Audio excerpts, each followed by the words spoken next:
Really looking forward to this week is the launch of my Habits Equal Life book. So, I wanted to tell you a little bit about how this book came to be and sort of the backstory of why I had this aha moment about habits and how I really think that habits are what make or break our life and our mind. I know that a lot of people, there's mindset lifestyle coaches out there who will say you have to work on the mindset first, and I get that. I think for some people you do. You need to do it in that order. But in my particular instance, I prefer working on the habits first, and I've found by doing small habit changes, eventually you do have a mindset change. I'm pretty sure I dove into that topic in last week's podcast, so listen to last week's Rise with Brandy Ellen to get a little more on how I approach habits and how I think you maybe could start approaching habits in a new way. Today, this Habits Equal Life book, it will be available for pre-order at the time that this podcast recording and video recording launches on my YouTube and on all the podcast listening places that this goes on. And because of that, I thought I would focus on reading a little bit out of my book so you can get a sneak peek. And I will also let you know that at coachbrandy.com or brandyellen.com, there will be a spot for you to find the pre order campaign. Basically, I'm giving away one huge grand prize to one person out of all the people that pre-order. And for everyone else who pre-orders, they will get a signed copy. Every single person who pre-orders will get a signed copy of my Habits Equal Life book. Okay? And they will also get, I'm trying to have some stickers made, but definitely bookmark. And I think the other thing was it was a couple of stickers, a bookmark, and the signed copy of the book. So anyone else who orders after the pre-order event, they do not get a signed copy unless they find me at a local event or something like that.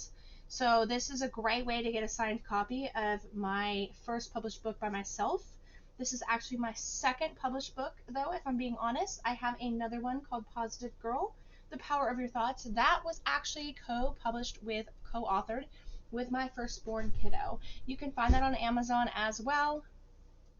So check it out. You can look up Brandy Tanner. I will try to link to my author page. Without further ado, here's a little bit from my Habits Equal Life book. So I want to share my process of evaluating the feelings with habits. I think the biggest way to learn about which habit needs to stay or which habit needs to go is to think about my example laid out before in the previous chapter about the Whole30 diet conversation versus the smoking conversation. I go into the book on quitting smoking. I believe that if a habit needs to go away and be replaced with something healthier if it causes you stress, anxiety, animosity, depression, or any sort of what I call non-normal human emotions and feelings. Suppose you think about this thing like in my story of smoking cigarettes, and your stomach is in a knot, and it's not something that you feel comfortable having in your life. In that case, your entire body and nervous system are saying you need to get rid of this habit for something better. I keep using the word simple, but I do want you to know simple does not equate to easy.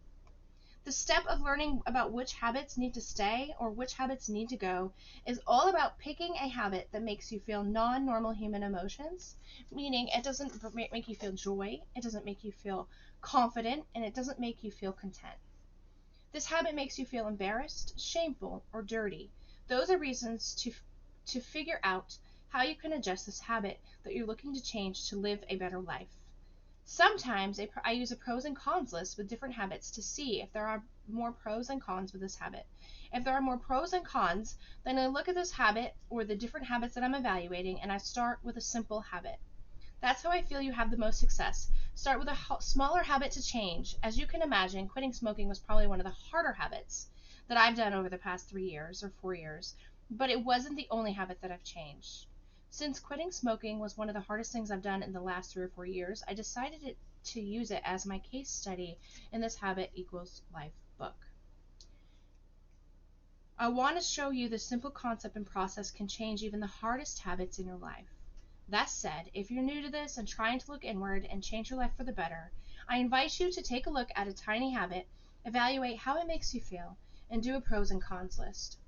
Start with a smaller habit that you need to change first, because sometimes people just need to start with something easy to get the gist of doing this habit changing exercise. There's absolutely no right or wrong way to do this. At the end of the day, my wish for you is to use my story and use these examples inside this book as a way to morph it into something that works for you, so that every day you wake up, you're inspired to do better than you were yesterday. I want you to be inspired to continue changing one habit at a time. That way you can stand tall and proud when you look back in a year, 2 years, or more from now to see just how awesome you've become over the years. I want you to begin to feel that confidence increase as you use my cheat code system to change one habit at a time over your entire lifespan. I want you to feel confident that you're using this system to take charge of your mental and physical health to improve yourself. So if you really liked what I just read to you, that is chapter 18, I believe, in this book, Habits Equal Life by me, Brandy Tanner. So go to coachbrandy.com or brandyellen.com. Get your pre-order copy so you can get a signed copy, or you can go ahead and order it March 29th. It'll be available to the public. If you have a library or a local bookstore, ask them to look it up and put it in their library or at their bookstore, because I do have it out for it will be out for distribution to Amazon bookstores, like brick and mortar bookstores and libraries as well, on a book list for everybody to choose from. So please do try to get my book out there, and let me know what you think of it, and if I could do better with it, and if there's any parts of it that maybe you wish I would elaborate on, I will be happy to do so. So thank you so much for listening to Rise with Brandy Ellen this week. I am going to sign off and wish you well for the rest of your week. May it treat you awesome, and I hope that you are having a beautiful life right now.